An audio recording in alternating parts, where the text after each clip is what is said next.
আমার কাছে যখন এসেছিল তখন আমার ঘাটটা সোজা করে তুলতে পারতো না। নমস্কার, আজ আমার খুব আনন্দের দিন। আমার একটা বাচ্চা পেশেন্ট, ওর নাম দীপ। ও যখন আমার কাছে ফিজিওথেরাপি করতে এসেছিল তখন ও হাঁটতে পারতো না, ঘা সোজা করতে পারতো না, বসতে পারতো না, কিচ্ছু পারতো না। এখন ও পুরোপুরি সুস্থ।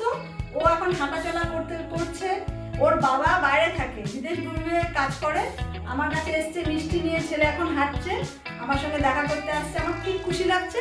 ও এখন মোটামুটি ভালো হাঁটছে। একটু হেঁটে দেখাও তো।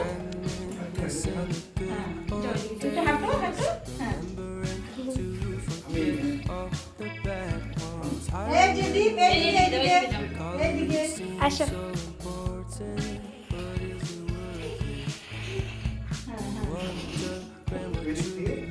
এদিকে আসো। হ্যাঁ, ছেড়ে দাও, একা একা হাঁটবে। হ্যাঁ, গুড বয়, গুড বয়। এখন ওর মায়ের সঙ্গে, মা আর বাবা, এখন ওর মায়ের সঙ্গে আমরা একটু কথা বলে নিই। বাচ্চাটা কি পজিশনে ছিল, এখন কেমন আছে তোমরা বলো, যে আগে কেমন ছিল, কি হয়েছিল? আগে তো খুব অবস্থা খারাপ ছিল। হ্যাঁ, এখন তো হাঁটতেছে। আগে ও যখন ফার্স্ট এসেছিল তখন কিছুই পারতো না, মাথাটা শুধু সোজা শুয়ে করেও থাকে।